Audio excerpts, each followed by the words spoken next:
दिवसीय कंप्यूटर प्रशिक्षण के इस प्रोग्राम में, जो कि एससीईआरटी की एक इनिशिएटिव है, एक प्रोग्राम है। इसमें हमारा पहला चैप्टर है आज का फंडामेंटल ऑफ कंप्यूटर्स। कंप्यूटर्स को समझने के लिए सबसे पहले हमें इसके बेसिक कंपोनेंट्स को समझना बहुत ज़रूरी है। तो सबसे पहले चलिए हम समझ लेते हैं कि हमारे इस सत्र के आउटकम्स क्या क्या होंगे। पहले सत्र के जो हमारे आउटकम्स हैं वो है कंप्यूटर की परिभाषा एवं उसके उद्देश्य बता पाएंगे, कंप्यूटर के मुख्य काम बता पाएंगे, इनपुट डिवाइस एवं आउटपुट डिवाइस उदाहरण सहित बता पाएंगे, सेंट्रल प्रोसेसिंग यूनिट के यूनिट एवं कार्य बता पाएंगे, विजुअल डिस्प्ले यूनिट के बारे में बता पाएंगे एवं कंप्यूटर मेमोरी के बारे में बता पाएंगे। इन सभी आउटकम्स को हम एक एक करके डिटेल में समझेंगे। सबसे पहले हम समझते हैं कि कंप्यूटर क्या है। कंप्यूटर एक मशीन है जो कुछ तय निर्देशों के अनुसार कार्य को संपादित करता है। यानी कंप्यूटर स्वतः कुछ नहीं करता, उसे कोई भी कार्य करने के लिए निर्देशों की आवश्यकता पड़ती है। जैसे अगर देखा जाए तो कंप्यूटर स्वतः ऑन भी नहीं हो पाता है, उसे ऑन होने के लिए भी कुछ तय किए गए निर्देश होते हैं जो उसके सॉफ्टवेयर में पहले से होते हैं, जिसकी वजह से वो ऑन हो पाता है। कंप्यूटर जो शब्द है वो लैटिन शब्द कंप्यूटर से लिया गया है, जिसका अर्थ होता है गणना करना। सबसे पहले कंप्यूटर का जो आविष्कार हुआ था वो गणना करने के उद्देश्य से ही हुआ था। इसके मुख्यतः 3 काम है। डेटा को लेना, जिसे हम इनपुट कहते हैं, डेटा के ऊपर कार्य करना यानी प्रोसेसिंग करना, प्रोसेस्ड डेटा को दिखाना यानी आउटपुट, जिसे हम आउटपुट कहते हैं या रिजल्ट कहते हैं। आपको अपने इस कॉर्नर पे एक छोटा सा डायग्राम दिखाई दे रहा होगा, जिसमें सबसे पहले जो बॉक्स है उसमें लिखा है इनपुट डिवाइस। इनपुट डिवाइस की मदद से हम डेटा की एंट्री करते हैं। फिर ये पूरा जो डेटा है हमारा वो सेंट्रल प्रोसेसिंग यूनिट में जाता है। सेंट्रल प्रोसेसिंग यूनिट के 3 भाग हैं, control unit, arithmetic logic unit, then memory unit. ये तीनों यूनिट 1 बाय 1 काम करते हैं और देन हमारा रिजल्ट आउटपुट डिवाइस में जाता है। इस पूरी प्रक्रिया को हम आईपीओ साइकिल कहते हैं, यानी इनपुट प्रोसेस आउटपुट साइकिल। इसे हम धीरे धीरे 1 बाय 1 समझेंगे आगे के चरणों में। Basic applications of computers. अगर आप ध्यान दें और हमारी रोजमर्रा के जीवन में देखें तो कंप्यूटर्स के जो एप्लीकेशन है वो हम रेगुलर के अपने कार्यक्रम में यूज करते हैं। जैसे हमें किसी से बात करनी है, कम्युनिकेशन करना है, तो हम वहाँ पे अपने कंप्यूटर्स का, मोबाइल का, लैपटॉप का यूज करते हैं। ई कॉमर्स यानी बैंकिंग में हम इसका यूज करते हैं। शिक्षा के क्षेत्र में अगर हम आज के टाइम में देखें तो कंप्यूटर की बहुत बड़ी महत्ता है। ऑनलाइन क्लासेस जो हमारे बच्चों की चल रही है या जो हम कंडक्ट कराते हैं, हम जो ऑनलाइन ट्रेनिंग्स ले रहे हैं, ये सब एक कंप्यूटर के माध्यम से ही संभव हो सका है। मेडिकल ट्रीटमेंट में अगर आप देखें तो वहाँ कंप्यूटर की अपनी महत्ता है। साइंस में, एंटरटेनमेंट में, गवर्नमेंट कम्युनिकेशन, मतलब अगर हम देखें तो प्रतिदिन हम कंप्यूटर के कार्यों से घिरे हुए हैं। बेसिक कंपोनेंट्स ऑफ कंप्यूटर्स में हम समझते हैं इनपुट डिवाइसेस और आउटपुट डिवाइसेस को कैसे बनाया गया है। सबसे पहले अगर हम इसको कंप्यूटर को कंपोनेंट्स में बांटें तो हम 2 में बांट सकते हैं, हार्डवेयर एंड सॉफ्टवेयर। हार्डवेयर को अगर मोटी मोटी भाषा में हम समझें तो हार्डवेयर वो डिवाइसेस हैं जिन्हें हम अपनी आंखों से देख सकते हैं और छू सकते हैं, जिसमें पहला है हमारा input devices like mouse, keyboard, joystick, touch pad, microphone. Even हमारे फोन के जो टच स्क्रीन होती है वो भी हमारा इनपुट डिवाइस का एक उदाहरण है। इनपुट डिवाइसेस को हम, जैसे हमने पहले भी बताया, कि हम डेटा को एंट्री करने के लिए, डेटा फीड करने के लिए इस्तेमाल करते हैं। फिर आता है हमारा आउटपुट डिवाइसेस। किए गए कार्य को हम जिस तरह भी प्रदर्शित कर पा रहे हैं, यानी अपने सीआरटी पे, एलसीडी पे, प्रिंटर पे, प्रोजेक्टर पे, प्लॉटर्स पे या स्पीकर्स पे, वो सभी हमारे आउटपुट डिवाइसेस के उदाहरण हैं। हम अगर प्रोजेक्टर पे कोई स्क्रीन चला रहे हैं तो वो भी हमारा आउटपुट डिवाइस का एक उदाहरण है, या हम अपने मोबाइल पे कुछ देख पा रहे हैं तो वो भी हमारा आउटपुट डिवाइस का एक उदाहरण है। देन आता है हमारा सीपीयू। सीपीयू को हम हार्ट ऑफ द कंप्यूटर कहते हैं, यानी हमारा पूरा सिस्टम सीपीयू के माध्यम से ही चलता है। सीपीयू यानी central processing unit. Central processing unit के 3 भाग हैं, control unit, arithmetic logic unit and memory unit. जितने भी हमारे तार्किक कार्य होते हैं, जैसे मैथमेटिकल गणना करना या हम जिसमें तर्क लगाते हैं, लॉजिक्स लगाते हैं, वो सभी कार्य हमारे अर्थमेटिक एंड लॉजिक यूनिट में होते हैं। कंट्रोल यूनिट का ये कार्य होता है कि जो भी हम डेटा एंट्री कर रहे हैं, या जो कार्य या कमांड हम दर्ज कर रहे हैं उन्हें वो प्रदर्शित करता है, उनकी प्रकृति को या नेचर को समझता है कि कहाँ भेजना है। तो कंट्रोल यूनिट उसको एएलयू में, अरिथमेटिक में या लॉजिक यूनिट में भेजता है प्रोसेसिंग के लिए। प्रोसेसिंग के बाद ये पूरा जो डेटा होता है वो मेमोरी यूनिट में जाता है और हमारे प्राइमरी मेमोरी में स्टोर होता रहता है जब तक उस पर कार्य होता है।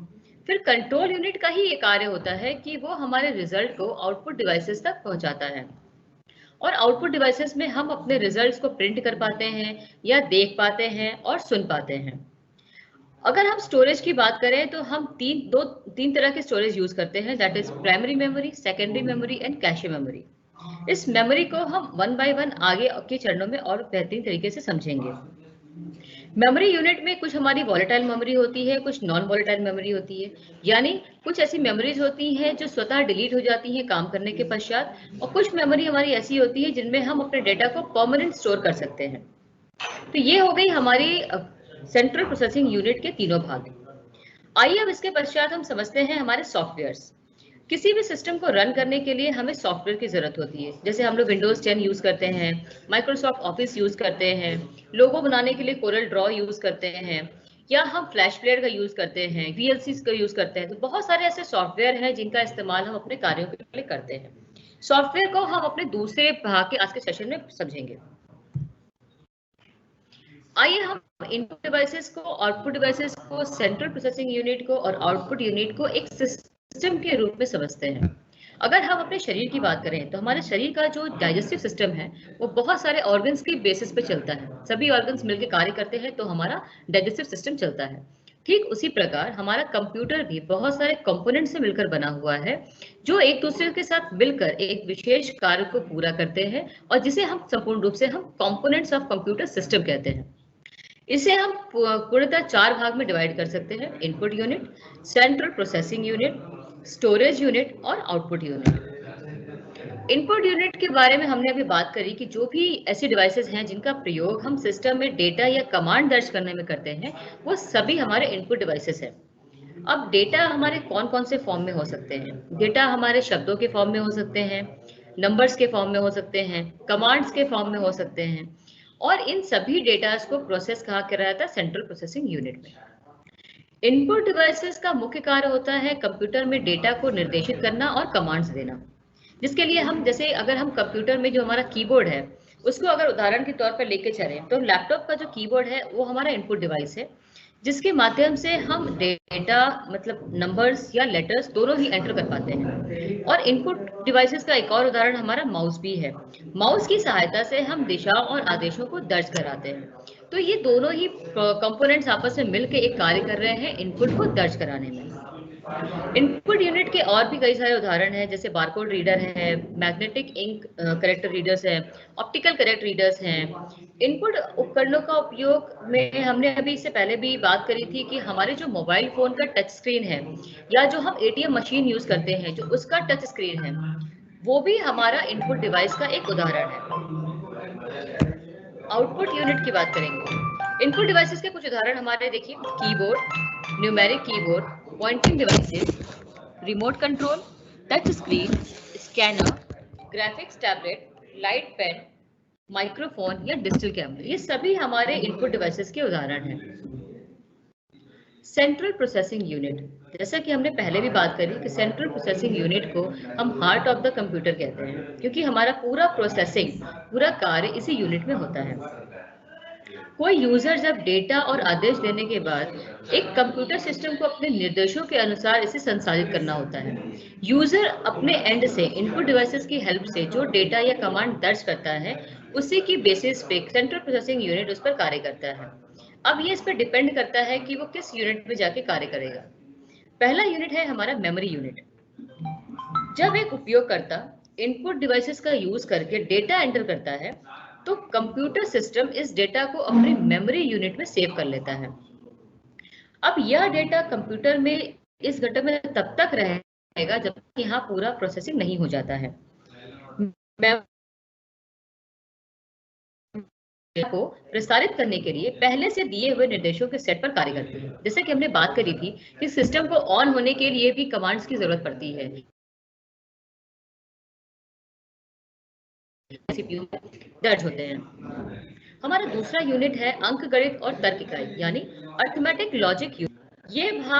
ये भाग हमारा जितनी भी गणितीय गणनाएं करना है, जैसे जोड़, घटाव, विभाजन, गुणन, इसके अलावा डेटा की तुलना, जैसे हम कई बार होता है कि हम तार्किक कमांड्स का भी यूज करते हैं, इफ और एल्स जैसे कमांड्स यूज करते हैं, तो इस प्रकार के ये सभी कार्य हमारे अर्थमेटिक और लॉजिक यूनिट में होते हैं।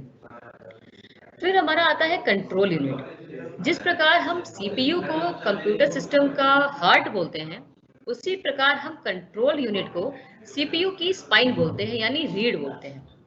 ये कंप्यूटर सिस्टम के सभी घटकों के बीच में एक इकाई के रूप में कार्य करती है और सबको जोड़ के कार्य करती है। नियंत्रण इकाई इनपुट इकाइयों से डेटा एकत्र करती है और इसे इसके नेचर के हिसाब से, यानी जिस भी प्रोसेसिंग यूनिट में इसे जाना है उसे वहां भेजती है, और प्रोसेस होने के बाद यूजर्स के लिए जो हमारा प्रोसेस डेटा है, यानी जो हमारा रिजल्ट है, उसको आउटपुट यूनिट तक भी यही पहुंचाती है।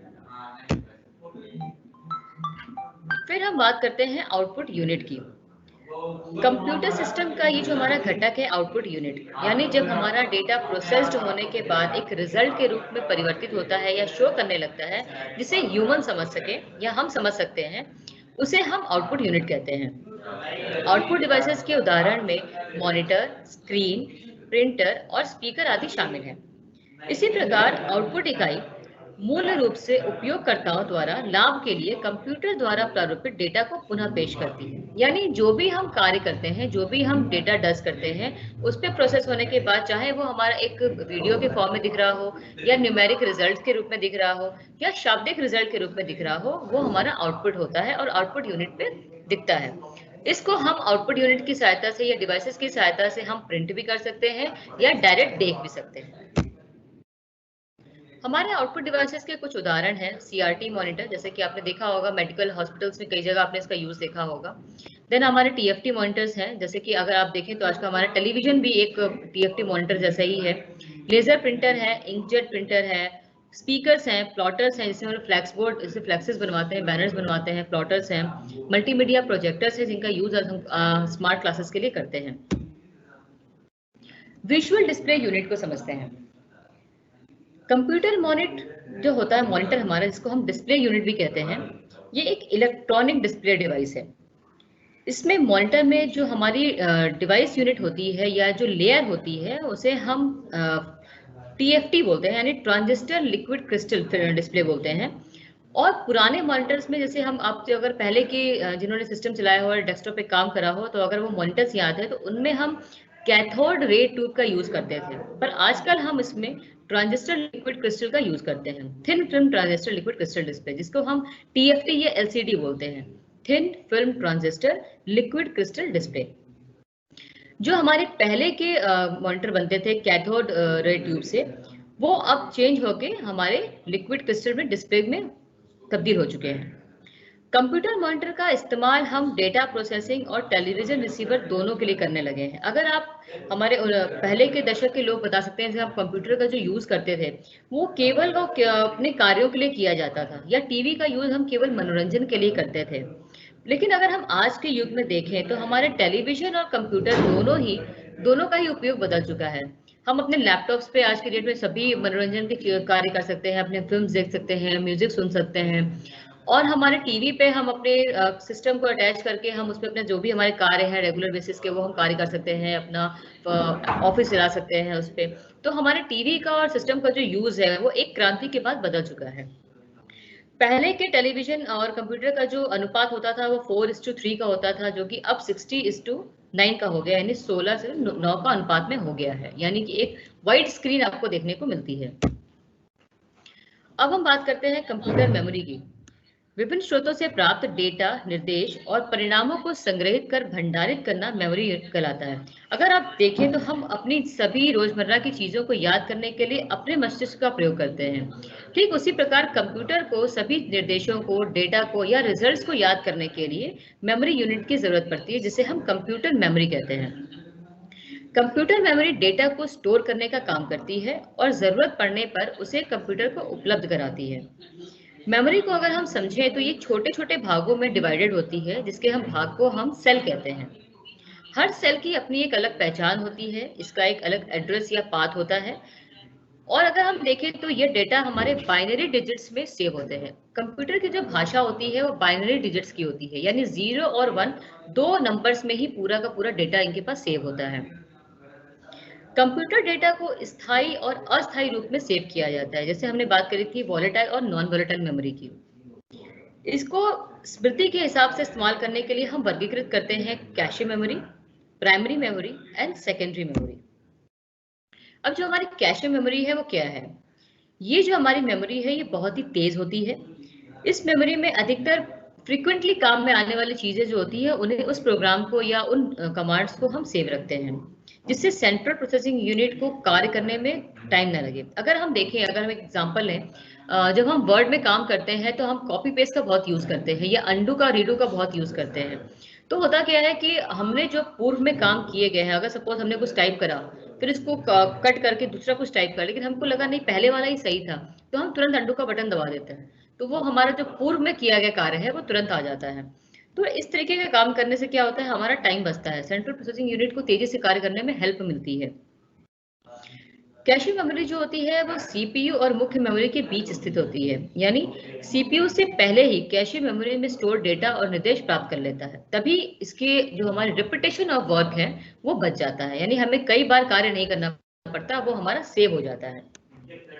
कैशे मेमोरी इन डेटा और जो हमारे कमांड्स है उनको ऑपरेटिंग सिस्टम को भेजता है, जिसमें सीपीयू द्वारा इसको यूज किया जाता है और एक प्रोसेसिंग यूनिट में इसका कार्य होता है। कैशे मेमोरी की एक स्टोर कैपेसिटी लिमिटेड होती है, इसे हमें क्लीन करना पड़ता है बार, लेकिन इसका काम नहीं होता, सिस्टम इसको अपने आप क्लीन करता रहता है। फिर हम बात करते हैं प्राइमरी मेमोरी की। प्राइमरी मेमोरी को ही हम बेसिकली मेन मेमोरी कहते हैं या अस्थायी मेमोरी कहते हैं, यानी वॉलेटाइल मेमोरी कहते हैं। इसमें जो हमारा डेटा होता है वो परमानेंटली सेव नहीं होता, इसमें डेटा और निर्देश दोनों प्राप्त होते हैं और प्रोसेस करने के बाद इसको सुरक्षित रखा जाता है। प्राथमिक मेमोरी में वर्तमान में जो कार्य हम कर रहे हैं, जो भी हम निर्देश दे रहे हैं या जो डेटा सेव कर रहे हैं, वो हमारा अस्थायी होता है। जैसे ही हमारा काम खत्म हो जाता है या प्रोसेसिंग का काम खत्म हो जाता है, वैसे ही ये डेटा अपने आप डिलीट हो जाता है और जो भी नेक्स्ट काम हम करने जा रहे होते हैं उसका डेटा स्टोर हो जाता है। तो ये एक अपने आप में कॉन्टिन्यूअस प्रोसेस है जो कंप्यूटर खुद ब खुद करता रहता है उसको। जैसे कि अगर आप हमें ध्यान हो, अगर हम कुछ कार्य करते हैं सेव नहीं कर पा रहे हैं, तो अगर और कंप्यूटर ऑफ हो गया तो हमारी कुछ चीजें होती हैं जो सेव रह जाती हैं, कुछ चीजें डिलीट हो जाती हैं। तो सेम वैसे ही है, जैसे हम प्रेजेंट में जो कार्य कर रहे हैं वो उतना डेटा तो सेव रखता है, लेकिन उसके बाद वो नए काम करने के लिए प्रीवियस डेटा को डिलीट करते जाता है। तो ये एक सिस्टम का अपना खुद का कार्य है। प्राइमरी मेमोरी को भी हम दो पार्ट्स में डिवाइड कर सकते हैं, that is RAM and ROM. RAM, इसे हम वॉलेटाइल मेमोरी कहते हैं, रैंडम एक्सेस मेमोरी। उसके बाद होता है रोम, जिसे हम नॉन वॉलेटाइल मेमोरी कहते हैं, यानी ये एक ना मिटने वाली मेमोरी है और इसे हम रीड ओनली मेमोरी कहते हैं। सेकेंडरी मेमोरी, इसे हम एक्सटर्नल या नॉन वॉलेटाइल मेमोरी कहते हैं। आप सभी अपने डेटास को, अपने इंफॉर्मेशंस को, अपने डॉक्यूमेंट्स को सेव करने के लिए इसका इस्तेमाल करते हैं, जैसे फ्लैश है, पहले हम फ्लॉपी डिस्क का बहुत यूज करते थे, जिप डिस्क का यूज करते थे, सीडी है, डीवीडीज हैं, स्टोरेज टेप है, रिमोट जो हमारे हार्ड डिस्क आती हैं, माइक्रो ड्राइव है, या हमारे फोन के जो मेमोरी स्टिक हैं और आपके जो यूएसबी है, ये सभी हमारे सेकेंडरी मेमोरी के एग्जांपल्स हैं। सेकेंडरी मेमोरी में जो हमारा डेटा होता है वो परमानेंट सेव हो जाता है और उसका यूज हम कभी भी कर सकते हैं। ये सीपीयू का पार्ट नहीं होता है, इसीलिए हम इसको एक्सटर्नल मेमोरी कहते हैं। इसकी स्टोरेज कैपेसिटी बहुत ज़्यादा होती है, जैसे हार्ड डिस्क की कैपेसिटी आज हमारे पास 1 टेराबाइट में भी हो चुकी है। तो हमारे पास स्टोरेज डिवाइसेस में जितनी ज़्यादा हम एक्सटर्नल डिवाइसेस रखते हैं, हमारी स्टोरेज कैपेसिटी उतनी बढ़ती जाती है। अब हम बात करते हैं कंप्यूटर मेमोरी यूनिट्स की। हमने पहले बात करी कि कंप्यूटर में जो डेटा हमारा सेव होता है वो बाइनरी डिजिट्स में सेव होता है। ये कंप्यूटर की अपनी भाषा है जिसे हम ह्यूमंस नहीं समझ सकते, लेकिन ये सभी डेटा जो है 0 और 1 के रूप में सेव होती है और ये एक पूरा एक सेट होता है जो सेव होता है और ये 8 बिट या 8 डिजिट से बनता है। तो ये 8 बिट जैसे एक पैटर्न हमारा बन गया, सब आपको अपनी स्क्रीन पे एक एग्जांपल दिख रहा होगा 100110001, ये 8 का हमारा एक सेट है। तो ये 8 बिट हो गया जिसे हम 1 बाइट के बराबर मानते हैं। तो कंप्यूटर के जो मेमोरी यूनिट्स हैं वो एक स्मॉलेस्ट यूनिट बिट या 1 से चलती है। इसे हम 8 बिट कह लें या 1 बाइट। 4 बिट का जो स्मॉलेस्ट माना जाए तो 4 बिट का हम एक निबल मानते हैं, और 2 निबल या 8 बिट का हम एक बाइट मानते हैं। आप जैसे देखते हैं जब हम लोग पेन ड्राइव खरीदने जाते हैं तो हम उसमें देखते हैं ना, बोलते हैं 8 GB की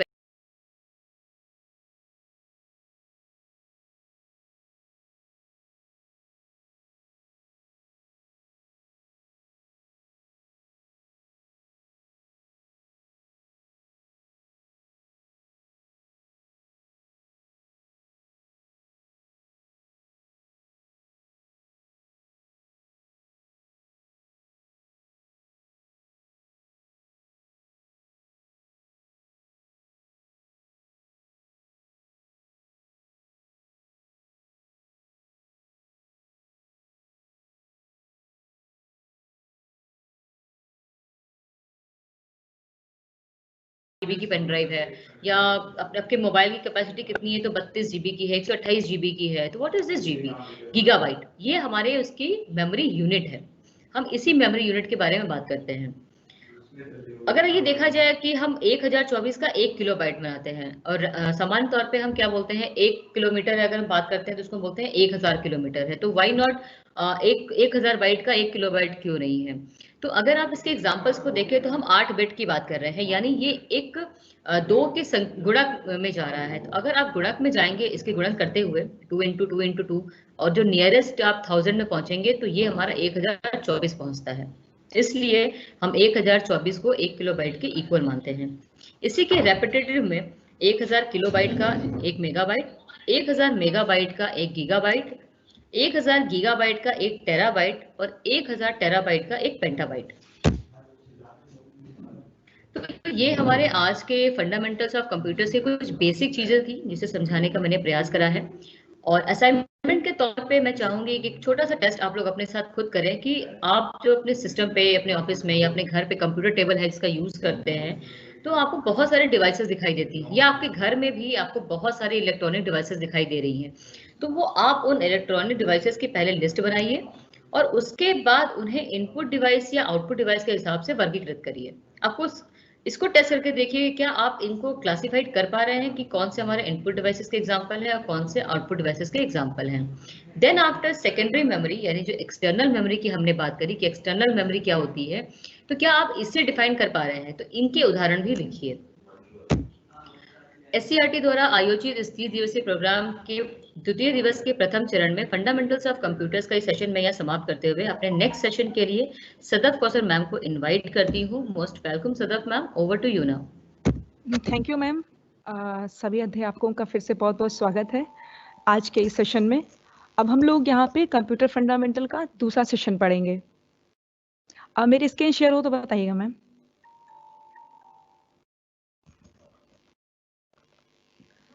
आ रहे हैं ma'am screen? Yes ma'am, sharing. Okay ma'am. तो आप लोगों का फिर से एक बार बहुत बहुत स्वागत है। अब हम लोग आते हैं हमारे सेशन के सेकेंड फेज पे। अभी मैम ने आप लोगों को कंप्यूटर फंडामेंटल के बेसिक चीज़ें बताई है, जैसे कि कंप्यूटर्स के इनपुट और बहुत सारी चीज़ें। तो उसमें आगे हम लोग जानेंगे कि जो कंप्यूटर के बेसिक पार्ट्स होते हैं उसको हम कितने भागों में बांटते हैं। तो सबसे पहले हम जानते हैं कि इस सेशन के बाद आप क्या क्या चीज़ें जान जाएंगे। आप लोग हार्डवेयर और सॉफ्टवेयर की अवधारणा को समझ जाएंगे। आप लोग कंप्यूटर सिस्टम और लैपटॉप के जो विभिन्न पोर्ट होते हैं और उनको कैसे कनेक्ट करते हैं ये आप जान जाएंगे। आप लोग जितने भी सहयोगी हार्डवेयर होते हैं, जो प्रोजेक्टर्स होते हैं, उनके भागों को और केबल्स को जान जाएंगे। तो सबसे पहले हम लोग आइए ये जानते हैं कि हमारे कंप्यूटर सिस्टम के कितने पार्ट होते हैं। कोई भी सिस्टम जो होता है वो बहुत सारी इकाइयों से मिलके बना होता है। तो हर सिस्टम की जो इकाइयाँ होती हैं, उसी तरह कंप्यूटर की जो मेन इकाइयाँ हैं, जो सबसे महत्वपूर्ण है, वो है हार्डवेयर और सॉफ्टवेयर। तो हम यहाँ सबसे पहले आपको बताते हैं कि हार्डवेयर क्या होता है। अभी जैसा मैम ने बताया था इनपुट और आउटपुट डिवाइसेस के बारे में, तो वो सारी डिवाइसेस जो आपको फिजिकली आपके कंप्यूटर सिस्टम के साथ दिखती हैं, आप जिन्हें छू सकते हैं, जिन्हें देख सकते हैं, यानी कंप्यूटर सिस्टम के जो भी भौतिक भाग होते हैं वो सभी के सभी हार्डवेयर कहे जाते हैं। जैसे आपके कंप्यूटर का कैबिनेट केस हो गया, आपका मदरबोर्ड हो गया, रैम है, हार्ड डिस्क है, सीपीयू है, जो आपके सीपीयू में एसएमपीएस लगा होता है, जो कीबोर्ड है, माउस है, मॉनिटर है, ये सारी चीजें जो हैं वो आपके हार्डवेयर में आते हैं। हार्डवेयर इसलिए क्योंकि ये भौतिक घटक है, इनको आप देख सकते हैं, छू सकते हैं और सामने से ये चीजें आपको दिखती हैं। तो ये सभी हमारे हार्डवेयर के प्रकार में आते हैं। जैसे हमारे लैपटॉप की स्क्रीन हो गई, हमारे डेस्कटॉप का मॉनिटर हो गया, हमारी जो टीवी होती है, वो सब हमारे क्या है, हार्डवेयर हैं। आते हैं हम सॉफ्टवेयर पे। तो सॉफ्टवेयर क्या होते हैं? जैसे हार्डवेयर को तो हम देख सकते हैं, छू सकते हैं, लेकिन सॉफ्टवेयर एक ऐसी चीज होती है जिसे हम देख तो नहीं सकते, लेकिन हम महसूस करते हैं कि वो चल रहा है। ये किसी भी कंप्यूटर के हार्डवेयर को चलाने के लिए जिन इंस्ट्रक्शंस की जरूरत होती है, वही इंस्ट्रक्शन को हम सॉफ्टवेयर कहते हैं। ये एक तरह के प्रोग्राम होते हैं जिनका यूज करके हम अपने कंप्यूटर को चलाते हैं। और हमारे जो रिटेन इंस्ट्रक्शंस होते हैं, इन्हीं को सॉफ्टवेयर के नाम से जाना जाता है। तो बेसिकली हमारे जो सॉफ्टवेयर्स होते हैं वो दो भागों में बटे हुए हैं। एक आपका होता है सिस्टम सॉफ्टवेयर और दूसरा आपका होता है एप्लीकेशन सॉफ्टवेयर। तो आते हैं कि सिस्टम सॉफ्टवेयर क्या होता है। जैसा कि नाम से पता चल रहा है, ऐसे सारे सॉफ्टवेयर जिनका उपयोग सिस्टम को चलाने के लिए किया जाता है, जितने भी हमारे हार्डवेयर्स होते हैं, एप्लीकेशन सॉफ्टवेयर्स होते हैं, उनके संचालन के लिए किया जाता है, वो सिस्टम सॉफ्टवेयर कहलाते हैं। सिस्टम सॉफ्टवेयर हमारे किसी भी डिवाइस, चाहे हमारा मोबाइल हो, चाहे लैपटॉप हो, चाहे डेस्कटॉप हो, उसके बैकग्राउंड पे हमेशा चलते रहते हैं। और यही सिस्टम सॉफ्टवेयर हमारे फोरग्राउंड में जितने भी एप्लीकेशन सॉफ्टवेयर्स होते हैं, उनको चलाने की अनुमति देते हैं। जैसे हमारे जितनी भी सीपीयू हो गए, मेमोरी, पेरिफेरल डिवाइसेस हैं, उन सबको गवर्न करते हैं हमारे सिस्टम सॉफ्टवेयर। सिस्टम सॉफ्टवेयर को हम 4 भागों में बांटते हैं, जिसमें सबसे पहला आपका आता है ऑपरेटिंग सिस्टम। आप सभी लोगों ने ऑपरेटिंग सिस्टम के बारे में सुना होगा कि हमारा, जैसे आप लोगों ने सुना है विंडोज, अभी हम लोग एंड्रॉयड यूज करते हैं, आईओएस है, एप्पल है। तो ये सारे जो नाम आप सुनते हैं वो सभी हमारे ऑपरेटिंग सिस्टम है। ऑपरेटिंग सिस्टम मतलब ऐसा सिस्टम जो आपके हार्डवेयर को ऑपरेट करता है, आपके हार्डवेयर को चलाता है। कोई भी डिवाइस हो, चाहे वो लैपटॉप हो, डेस्कटॉप हो, मोबाइल हो, कोई भी हैंडहेल्ड डिवाइस हो, वो ऑपरेटिंग सिस्टम के बिना नहीं चल सकती। तो आप जब भी अपना सिस्टम ऑन करते हैं, जैसे लैपटॉप हुआ या डेस्कटॉप हुआ, तो उसमें सबसे पहले स्क्रीन आपको देखती है विंडोज। तो ये विंडोज क्या है? ये आपका एक ऑपरेटिंग सिस्टम है। जो बहुत सारे ऐसे सिस्टम है जिसपे आप लाइनेक्स देखते होंगे, अभी मोबाइल ऑन करते हैं उसमें एंड्रॉयड है, आपका यूनिक्स है, आईओएस है, ये सभी आपके ऑपरेटिंग सिस्टम है। और ऑपरेटिंग सिस्टम ना हो तो आपकी कोई भी डिवाइस काम नहीं करेगी, आपके एप्लीकेशन जो सॉफ्टवेयर्स होते हैं वो नहीं चलेंगे। इन्हीं एप्लीकेशन सिस्टम सॉफ्टवेयर में हमारा दूसरा आता है यूटिलिटी। जैसे हम लोग हैं, तो हम लोग को काम करने के लिए ऊर्जा, एनर्जी और बाकी सारी चीजें चाहिए होती है। उसी तरह जब हमारा सिस्टम काम करता है, तो सिस्टम में जो भी प्रॉब्लम्स आती हैं उनको सॉर्ट आउट करने के लिए हमको कुछ सर्विस प्रोग्राम्स मिलते हैं, जिन्हें हम यूटिलिटीज कहते हैं। जैसे सबसे अच्छा आप लोगों ने सुना होगा एंटीवायरस। कभी कभी सिस्टम में कुछ मैलिशियस प्रोग्राम्स आ जाते हैं, कुछ ऐसी चीजें आ जाती हैं जो हमको, हमारे सिस्टम को डिस्टर्ब करती हैं, जिससे हमारा सिस्टम प्रॉपर रूप से काम नहीं करता, जैसा हम चाहते हैं वैसा नहीं चलता। तो उन सारी प्रॉब्लम्स को दूर करने के लिए, उन सारी प्रॉब्लम्स को हटाने के लिए हम लोग अपने सिस्टम में एंटीवायरस लगाते हैं। उसी तरह से जैसे हम हार्डवेयर डिवाइसेस में अपनी सारी फाइल्स स्टोर करते हैं, लेकिन हम लोग क्या करते हैं कि वो डाटा हम रखते हैं, तो इट में भी पॉसिबल कि कोई भी हार्डवेयर डिवाइस है वो भी करप्ट हो सकती है, उसमें कोई प्रॉब्लम आ सकती है। तो हम डाटा का बैकअप रखते हैं, उसकी रिकवरी करते हैं। हमारे नेटवर्क के जो इश्यूज होते हैं उनसे बचने के लिए हम फायरवॉल इस्तेमाल करते हैं। हम अपने सिस्टम में फाइलों को डिलीट करते हैं, तो हमारा जो स्पेस है वो खाली होता रहता है। तो उस जो हमारे हार्ड डिस्क के स्पेस हैं उनको मैनेज करने के लिए डिस्क डिफ्रेगमेंटेशन किया जाता है, सिस्टम की डायग्नोसिस की जाती है, ताकि टाइम टाइम पे जो भी अननेसेसरी फाइलें हमारे सिस्टम पे मौजूद हैं, वो सारी फाइलें हम उनको हटा सके, ताकि हमारा जो सिस्टम है वो प्रॉपर रूप से काम कर सके। तो ये जो यूटिलिटीज प्रोग्राम्स होते हैं, ये सहायक प्रोग्राम्स होते हैं, और ये कंप्यूटर सिस्टम की कैपेबिलिटी को बनाए रखते हैं। और ये सारे सॉफ्टवेयर्स जो होते हैं वो ऑपरेटिंग सिस्टम के साथ एक टूल किट के रूप में आते हैं। अब आते हैं, हमारा तीसरा जो सिस्टम सॉफ्टवेयर है वो है डिवाइस ड्राइवर। अब डिवाइस ड्राइवर क्या होता है कि हम अपने कंप्यूटर में जब भी किसी डिवाइस को जोड़ते हैं, जब भी किसी हार्डवेयर डिवाइस को कनेक्ट करते हैं, तो हमारे सिस्टम से उस हार्डवेयर डिवाइस के इंट्रैक्शन के लिए कुछ स्पेशल सॉफ्टवेयर्स की ज़रूरत होती है, जिन्हें डिवाइस ड्राइवर कहा जाता है। जैसे आप अपने लैपटॉप या डेस्कटॉप पे जब प्रिंटर लाते हैं, कनेक्ट करते हैं, तो प्रिंटर का एक सॉफ्टवेयर होता है जो सिस्टम में इंस्टॉल होता है। जैसे आपका जो मदरबोर्ड होता है, वो मदरबोर्ड भी जब आपके सिस्टम में लगता है तो उसका एक सॉफ्टवेयर होता है जो सिस्टम में इंस्टॉल होता है।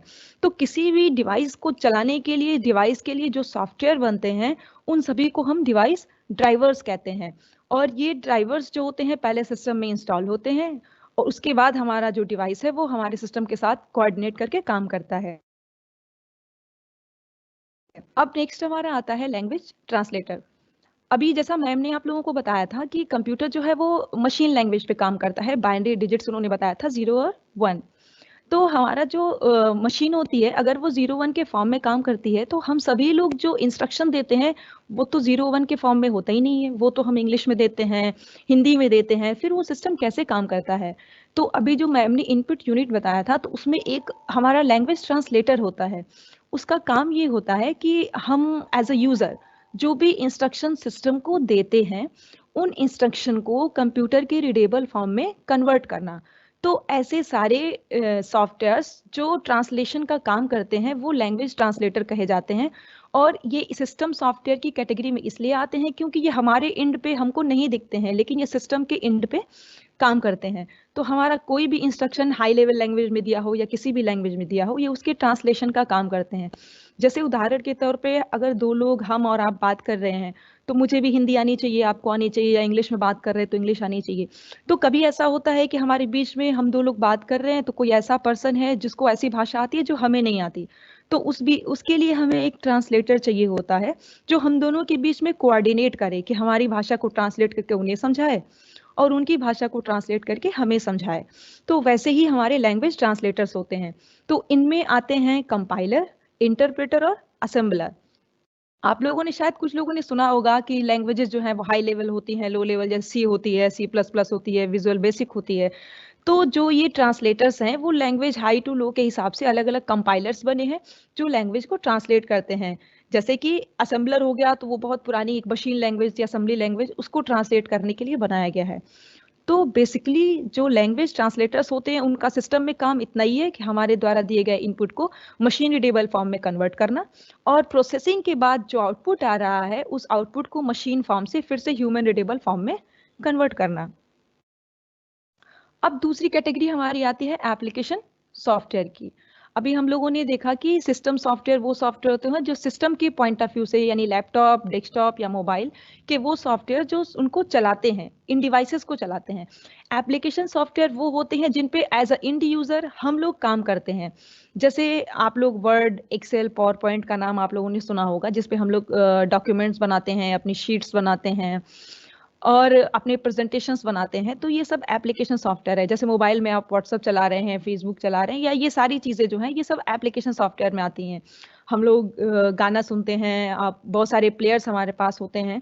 तो ये सब एप्लीकेशन सॉफ्टवेयर जिनसे इंड यूजर डायरेक्ट इंटरेक्ट करता है। जो सिस्टम सॉफ्टवेयर होते हैं उससे जो हम as a user directly interact नहीं करते, बल्कि सिस्टम इंटरेक्ट करता है। और एप्लीकेशन सॉफ्टवेयर से एज ए यूजर हम डायरेक्ट इंटरेक्ट करते हैं। तो एप्लीकेशन सॉफ्टवेयर्स जो होते हैं वो भी दो प्रकार के होते हैं।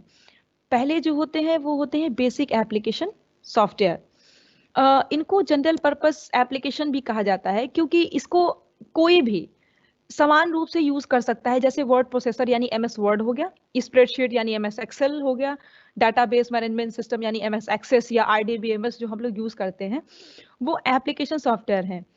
ये एप्लीकेशन सॉफ्टवेयर जो होते हैं इनका सामान्य तरीके से सभी लोग इनको यूज करते हैं। हम हैं, आप हैं, एज अ इंड यूजर वो हमको हमारे सिस्टम में दिखते हैं। जैसे एंड्रॉयड हम इंस्टॉल जब ऑन करते हैं सिस्टम, तो एंड्रॉयड का लोगो बन के आता है, लेकिन एंड्रॉयड OS को हमने देखा नहीं है, लेकिन वर्ड, एक्सेल, पावर पॉइंट की फीचर्स हमारे सामने होती हैं, हम लोग उस पर काम करते हैं। तो ये हमारे बेसिक एप्लीकेशन सॉफ्टवेयर हैं। जितने भी मोबाइल में एप्लीकेशन आप लोग डाउनलोड करते हैं वो सब बेसिक एप्लीकेशन सॉफ्टवेयर्स हैं। उसके बाद आपका आता है स्पेशलाइज्ड एप्लीकेशन सॉफ्टवेयर। ऐसे सॉफ्टवेयर्स जिनको किसी खास मकसद से बनाया जाता है। जैसे कि वीडियो प्लेयर्स जो होते हैं, उनका काम है कि वो सिर्फ वीडियो को ही प्ले कर सकते हैं। वीडियो एडिटर्स होते हैं, वे वीडियो को एडिट कर सकते हैं। या किसी बैंक का हो गया, आपका बैंक ने अपना खुद का सॉफ्टवेयर बना रखा है, तो वो काम है कि उसका ये काम है कि वो सिर्फ उसी बैंक के स्पेसिफिक पर्पस के लिए यूज होता है। बेसिक और स्पेशलाइज्ड में यही अंतर है कि बेसिक एप्लीकेशन हर यूजर अपने हिसाब से यूज कर सकता है। जैसे कि वर्ड, एक्सेल, पावर पॉइंट के लिए कोई रिस्ट्रिक्शंस नहीं है। जो यूजर चाहे वो उनको आसानी से अपने हिसाब से यूज करके अपने डॉक्यूमेंटेशन को तैयार कर सकता है। लेकिन जो स्पेशलाइज्ड एप्लीकेशन सॉफ्टवेयर्स होते हैं, उनमें हम लिमिटेड यूज के लिए होते हैं कि आपको केवल यही स्पेशलाइज्ड वर्क है, आप उसमें वही काम कर सकते हैं। जैसे मैंने अभी बताया कि किसी बैंक का एप्लीकेशन, किसी बैंक का सॉफ्टवेयर हो गया, या वीडियो एडिटर हो गया, या स्पेशल मीडिया ऐप हो गए, तो वो सब उसी स्पेशल काम के लिए बनाए जाते हैं। जो एडिटिंग के लिए बना है वो एडिटिंग करेगा, जो केवल लिसनिंग के लिए बना है वो लिसनिंग करेगा। तो ये हमारे थे एप्लीकेशन सॉफ्टवेयर और सिस्टम सॉफ्टवेयर, जिसको शॉर्ट में हम ये कह सकते हैं कि सिस्टम सॉफ्टवेयर जो हमारे हैं वो सिस्टम को मैनेज करने के लिए, सिस्टम को चलाने के लिए रेडी करते हैं कि हमारा सिस्टम अब हमारे एप्लीकेशन सॉफ्टवेयर को चला सकता है। अगर हमारे ओएस में यानी ऑपरेटिंग सिस्टम में कोई भी गड़बड़ी आ जाती है, तो हमारा कोई भी एप्लीकेशन सिस्टम सॉफ्टवेयर जो है वो काम नहीं करेगा। तो हमारे सिस्टम को चलाने के लिए जो कोर होता है, जो मेन सॉफ्टवेयर होता है, वो हमारा ऑपरेटिंग सिस्टम होता है। ऑपरेटिंग सिस्टम के बिना समझ लीजिए कि ये आपका यूजलेस है। कोई भी एप्लीकेशन सॉफ्टवेयर आप चला ही नहीं पाएंगे अगर आपका सिस्टम सॉफ्टवेयर जो होता है यानी ऑपरेटिंग सिस्टम करप्ट हो जाता है। तो अब हम जानते हैं कि जब हम कंप्यूटर पे काम करते हैं तो हम कंप्यूटर को कुछ डेटा देते रहते हैं। अभी हम लोग सब कहते हैं डेटा एंट्री करना है, हम डेटा दे रहे हैं, हम इनपुट दे रहे हैं। तो ये हमारे इनपुट्स क्या होते हैं? जो भी एंट्री हम करते हैं सिस्टम को, जो कुछ भी हम देते हैं, उसी को हम डेटा कहते हैं। और डेटा हमारा, अभी जैसे मैम ने बताया था कि वो नंबर भी हो सकता है, किसी का नाम भी हो सकता है, कोई सिंबल भी हो सकता है। डेटा हम इसको इसलिए कहते हैं क्योंकि इंडिविजुअल इसका कोई मीनिंग नहीं होता है। जैसे हमने लिख दिया कि 1 2 3 या 18 या 17, तो 18 क्या है? 18 किसी की एज भी हो सकती है, 18 किसी का नंबर भी हो सकता है, किसी का हाउस नंबर हो सकता है, स्ट्रीट नंबर हो सकता है, वो कुछ भी हो सकता है। तो डेटा जो हमारे हैं वो रॉ फैक्ट्स होते हैं, ऐसे मटेरियल्स होते हैं जिनको अभी हमने इनपुट किया, कंप्यूटर ने अभी उस पर कोई प्रोसेसिंग नहीं की है। तो हमारे द्वारा कंप्यूटर को जो भी डाटा एंटर किया जाता है, जो कुछ भी एंट्री की जाती है, चाहे वो हिंदी में कर रहे हैं, चाहे इंग्लिश में कर रहे हैं, चाहे नंबर्स के फॉर्म में कर रहे हैं, वो सभी हमारे डेटा होते हैं। और ये हमारे किसी भी फॉर्म में हो सकते हैं, जैसे नंबर हो गया, सिंबल हो गया, कैरेक्टर हो गया, स्ट्रिंग हो गया। अब कैरेक्टर और स्ट्रिंग में क्या अंतर है कि हम सिंगल सिंगल जो अल्फाबेट एंटर करते हैं वो तो हमारा कैरेक्टर कहलाता है। लेकिन जब हम इन कैरेक्टर्स के समूह को, यानी किसी का नाम हम जब एंटर करते हैं, तो उसको कंप्यूटर की भाषा में स्ट्रिंग कहा जाता है। That is group of alphabets, group of characters. और ये सारी डेटा हमारे जो है वो 0 और 1 यानी बाइनरी नंबर्स के फॉर्म में ही कंप्यूटर में जाते हैं, और फिर ट्रांसलेटर्स इनको ट्रांसलेट करते हैं। अब डेटा के बाद दूसरा हमारा आता है इंफॉर्मेशन। डेटा एंट्री के बाद कंप्यूटर की मेमोरी या जो सीपीयू है उस पे प्रोसेस करने के बाद जो रिजल्ट हमारे सामने देते हैं उनको हम इंफॉर्मेशन कहते हैं। जैसे अभी मैंने बताया, आपने कोई डेटा एंटर किया, जैसे 18 या 17 या मऊ या बल या कोई भी नाम आपने एंटर किया, तो एज ए इंडिविजुअल वो कुछ रिप्रेजेंट नहीं कर पाते हैं कि ये क्या है। लेकिन हम जब उसको लिख देते हैं कि हमने 18 लिया, 19 लिया, 35 लिया, कुछ इस तरह की चीजें ली, राजन लिया, अलग अलग हमने डेटा एंट्री की और उसके बाद हमने एक शीट तैयार कर दी। तो वो शीट जो हमारी होती है वो इंफॉर्मेशन होती है। जैसे कि टाइम टेबल हो गया, किसी की मेरिट लिस्ट हो गई, आपका रिपोर्ट कार्ड हो गया, जो सैलरी स्लिप या पे स्लिप जनरेट होती है, जो चार्ट्स होते हैं, स्टूडेंट की रिपोर्ट होती है, ये सारे जो होते हैं हमारे इंफॉर्मेशंस होते हैं। यानी डेटा को जब कंबाइन करके, प्रोसेस करके, डिफरेंट डिफरेंट फील्ड्स को जोड़ के जो सूचना हमारे पास प्रदर्शित होती है उसी को हम बोलते हैं कि ये इंफॉर्मेशन है। यानी हमने डेटा दिया था और इस डेटा को प्रोसेस करके ये इंफॉर्मेशन हमारे पास आई है। इंफॉर्मेशन हमेशा मीनिंगफुल होती है, जिससे सामने वाले को समझ में आता है कि अब ये क्या है। इंडिविजुअली डेटा अगर हम रख देते हैं तो हम नहीं समझ पाते कि वो क्या है। लेकिन जब उसी डेटा को एक टेबल के रूप में, एक टाइटल देके, एक हेडिंग्स देके जब व्यवस्थित कर दिया जाता है तो वो हमारा बन जाता है इंफॉर्मेशन। अब हम आते हैं कि कंप्यूटर में थियरीज के बाद हमारे जो डिवाइसेस होती हैं, चाहे वो लैपटॉप हो चाहे वो डेस्कटॉप हो, तो उनमें कनेक्टिविटी की बात आती है। आप उनको जब बैकएंड पे देखते हैं तो उसमें बहुत सारे पोर्ट्स होते हैं। जैसे कि हम बात करते हैं इनपुट डिवाइसेस की, आउटपुट डिवाइसेस की, पेरिफेरल डिवाइसेस की, तो इनको हमें कंप्यूटर से अटैच करना होता है। तो हम जब कंप्यूटर से अटैच करते हैं तो अटैच करने के लिए हमें डेस्कटॉप में और लैपटॉप में कुछ भाग दिए होते हैं जिन्हें हम पोर्ट कहते हैं। जैसे आप सबसे पहले ये वाला देखिए, जो हमारा सीपीयू यहाँ बना हुआ है। सीपीयू का सबसे ये वाला हिस्सा जो आपको दिख रहा है, ये आपका फैन होता है जो हीट को बाहर करता है। एसएमपीएस यहाँ पे होता है। ये आपका जो पोर्ट है, ये पावर केबल को कनेक्ट करने के लिए होता है। आपको जो पावर केबल मिलती है सीपीयू की, आप यहाँ से उसको कनेक्ट करते हो। उसके बाद ये जो दो पोर्ट है ग्रीन और ब्लू कलर के गोल वाले, इसको PS2 पोर्ट कहते हैं। हमारी जो डिवाइसेस हैं जैसे कीबोर्ड और माउस जो आते हैं, वो कीबोर्ड और माउस जो हमारे हैं वो पहले उनकी जो लीड आती थी, वो लीड जो होती थी वो गोल होती थी,